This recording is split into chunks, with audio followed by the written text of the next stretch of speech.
चित चेतस की नहीं बावरिया, चित चेतस की नहीं बावरिया, हर बिसरत तेरे गुण गलिया, हर बिसरत तेरे गुण गलिया, चित चेतस की नहीं बावरिया, चित चेतस की नहीं बावरिया।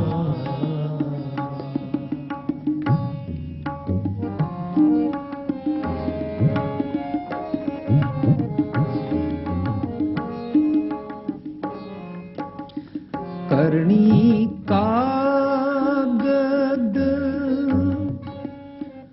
मन वसवाणी,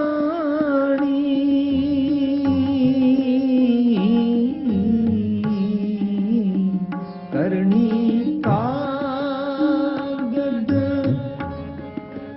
मन वसवाणी, बुरा भला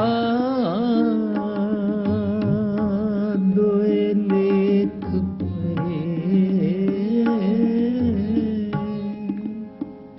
बुरा भला दोए लेख पे,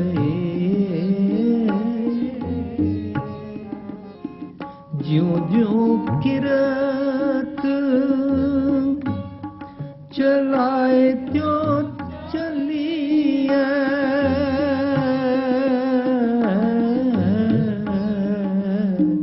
ज्यों ज्यों किरत चलाए त्यों चलिए, तो गुण नाही अंत हरे, तो गुण नाही अंत।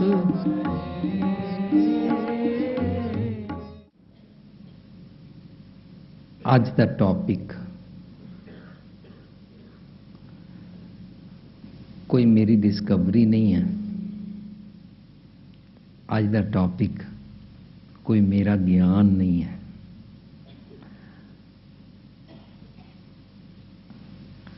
ਪਰ ਇਹ ਕਹਿਣ ਤੇ ਦਿਲ ਕਰਦਾ ਹੈ ਕਿ ਅੱਜ ਦਾ ਟੌਪਿਕ ਜਿਹੜਾ ਸਾਡਾ ਹੈ, ਇਹਦੇ ਬਾਰੇ ਹਜ਼ਾਰਾਂ ਸਾਲਾਂ ਤੋਂ ਅਸੀਂ ਸਾਰੇ ਇੱਕ ਗਲਤਫਹਿਮੀ 'ਚ ਹਾਂ। ਹਜ਼ਾਰਾਂ ਸਾਲਾਂ ਤੋਂ ਸਾਨੂੰ ਗਲਤ ਪੜ੍ਹਾਇਆ ਜਾ ਰਿਹਾ। ਗਲਤ ਕਹਿਣ ਦਾ ਹੱਕ ਮੈਂ ਇਸ ਕਰਕੇ ਲੈਣ ਦਾ ਯਤਨ ਕਰ ਰਿਹਾ ਕਿਉਂਕਿ ਗੁਰਬਾਣੀ ਵਿੱਚ ਇਹ ਟੌਪਿਕ ਜਿਸ ਤਰ੍ਹਾਂ ਲਿਖਿਆ ਹੈ ਉਸ ਮੁਤਾਬਕ ਇਹਦੀ ਵਿਚਾਰ ਕੀਤੀ ਨਹੀਂ ਗਈ।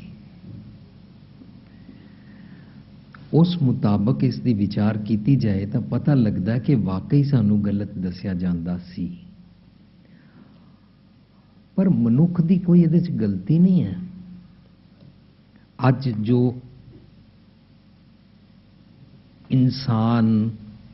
ਇਨਸਾਨ ਨਹੀਂ ਰਿਹਾ,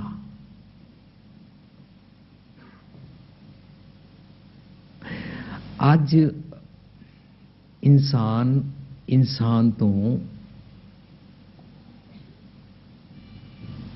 डरता है। There is no harmony, there is no love. ते ये सारा दुखांत इसी गलतफहमी कारण वापरिया जो असी देख रहे हैं। ਤੇ ਇਹ 21st ਸੈਂਚੁਰੀ ਵਿੱਚ ਗੁਰਬਾਣੀ ਉਹੀ ਹੈ ਜਿਹੜੀ 1469 ਵਿੱਚ ਗੁਰੂ ਨਾਨਕ ਪਾਤਸ਼ਾਹ ਸਾਨੂੰ ਸੁਣਾ ਗਏ, ਜਿਹੜੀ ਗੁਰੂ ਗ੍ਰੰਥ ਸਾਹਿਬ ਵਿੱਚ ਦਰਜ ਹੈ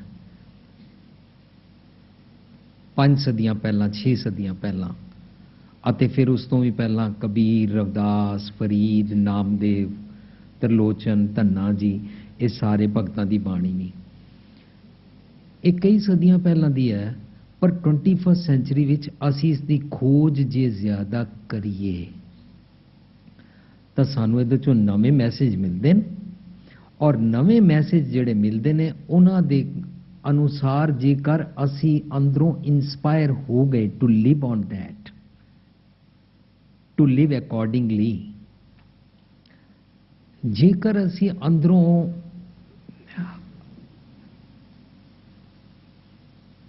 I should say ਕਿ ਅੰਦਰੋਂ ਅਸੀਂ ਜੇਕਰ ਸਪਾਰਕ ਹੋ ਗਏ ਨਾ, ਇਸ ਗੱਲ ਨੂੰ ਸਮਝ ਗਏ, ਤਾਂ we cannot stop ourselves to become a spiritual man। ਅਸੀਂ ਆਪਣੇ ਆਪ ਨੂੰ ਇੱਕ ਰੂਹਾਨੀਅਤ ਭਰਪੂਰ ਇਨਸਾਨ ਬਣਨ ਤੋਂ ਰੋਕ ਨਹੀਂ ਸਕਾਂਗੇ। ਅਸੀਂ ਇਤਨੇ ਉਤੇਜਿਤ ਹੋ ਜਾਵਾਂਗੇ ਅੰਦਰੋਂ। वरना की हो रहा है, इंसानियत का पहरन लगे है तार तार। इंसानियत का जिहड़ा चोला इस धरती ते सानू जिस दी गल्लां करदे हां, वो इंसानियत धर्म पंख कर उड़ रिया वांगू हो गई है। इंसानियत का पहरन, ओदा जिहड़ा ऊपर चोला पाया होया ना, जिहड़ा उन्हें तार तार हो गया, बिल्कुल फट गया, टोटे टोटे हो गया, एक एक लीरो लीर हो गया। इंसानियत का पहरन लगे है तार तार, इंसान बरहना सा लगे है लिबास में। मैनू शायराना अंदाज इनू पेश करना नहीं आता, पर बरहना कहते ने नंगा लगता है। इंसान ने कपड़े पाए भी होए ने, पर इनू जिहड़ा इंसानियत दा चोला मिलिया सी, वो फट गया। इस करके ये कपड़े पा के भी, वधिया कारां ते बैठ के भी, वधिया खा हंडा के भी, ये मनुख सब पहनण खुशी खुआर वाले जीवन विच पहुंच गया है। ते इन बरहन आसा लगिया, नंगेज दिसदा पिया, इसदा इंसानियत दा दिवाला निकल गया।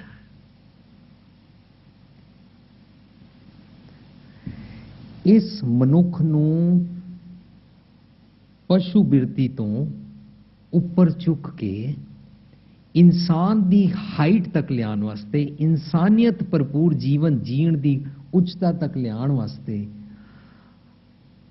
कीमती काम करना सी धर्म ने, पर धर्म ने एक होर चोला पा लिया मजहबी वितकरियां दा।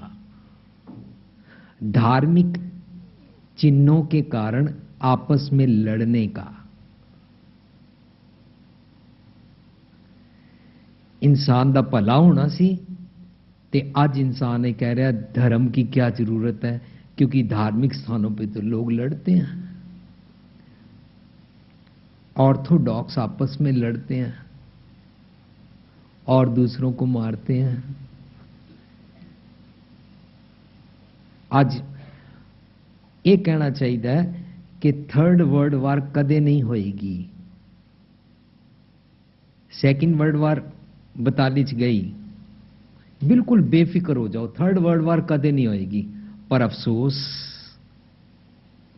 थर्ड वर्ल्ड वार कदे नहीं होएगी का मतलब ये नहीं है कि किसी डेट वाले दिन किथे कोई अटैक नहीं होएगा। थर्ड वर्ल्ड वार कदे नहीं होएगी का मतलब ये है कि थर्ड वर्ल्ड वार हर वेले हो रही है, इस करके दा स्टार्ट उनको ही नहीं जे। पर ये जी थर्ड वर्ल्ड वार अज हो रही है, जिदे असी सारे विक्टिमां, हिंदू, मुसलमान, सिख, ईसाई, जैनी, बोधी, आस्तिक, नास्तिक, एथीस्ट, कम्युनिस्ट, जो मर्जी, असी सारे दे विक्टिम हां। ते इस कारण साडा नुकसान पता की हो रहा है, इंसानियत लोप हो गई है और ਸਾਡੇ ਉੱਤੇ ਹਰ ਪਲ ਇਸ ਦੇ ਥਰਡ ਵਰਲਡ ਵਾਰ ਦੇ ਬੱਦਲ ਮੰਡਰਾ ਰਹੇ ਨੇ। ਸੁਨਾਮੀ ਇੱਕ ਵਾਰੀ ਆਇਆ, ਇਸ ਦਾ ਇਤਨਾ ਨੁਕਸਾਨ ਨਹੀਂ ਹੋਇਆ ਜਿਤਨਾ ਇੱਕ ਹਿਰਦੇ ਵਿੱਚ, ਇੱਕ ਘਰ ਵਿੱਚ, ਇੱਕ ਮਜ਼ਹਬ ਦੇ ਫਿਰਕਿਆਂ ਵਾਲਿਆਂ ਵਿੱਚ, ਧਰਤੀ ਦੇ ਇੱਕ ਕਲੋਨੀ ਅਤੇ ਸ਼ਹਿਰ ਅਤੇ ਦੇਸ਼ ਵਿੱਚ ਜਿਹੜਾ ਰੋਜ਼ ਇੱਥੇ ਸੁਨਾਮੀ ਆ ਰਿਹਾ ਨਾ, ਉਹ ਬਹੁਤ ਨੁਕਸਾਨ ਕਰ ਰਿਹਾ ਹੈ। ਬਟ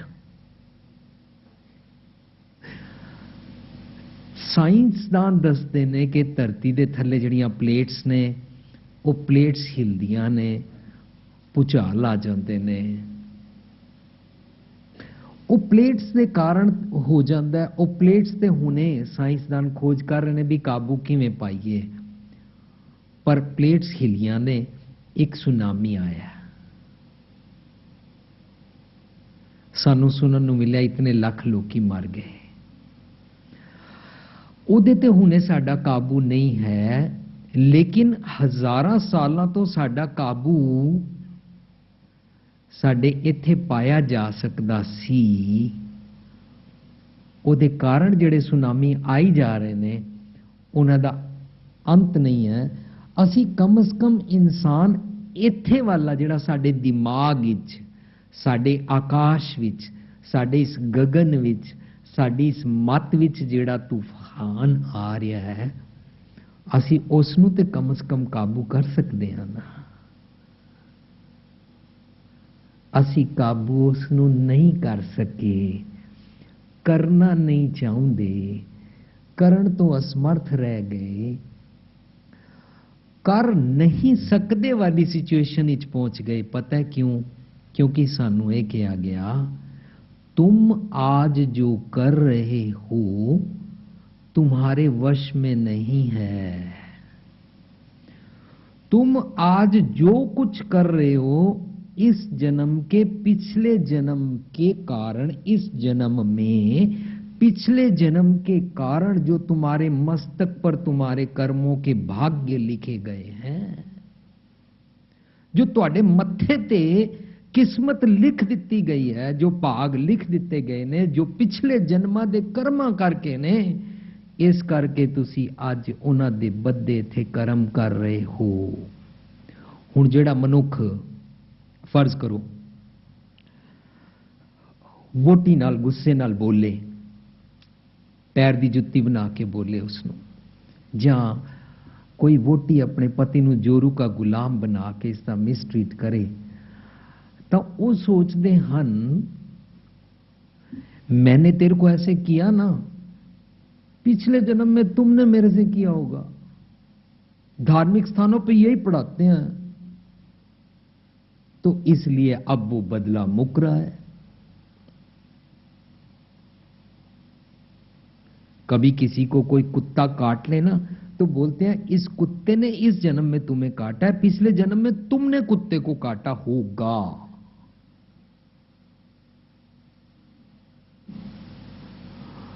फिर इहदा इलाज नहीं किया जा सकता।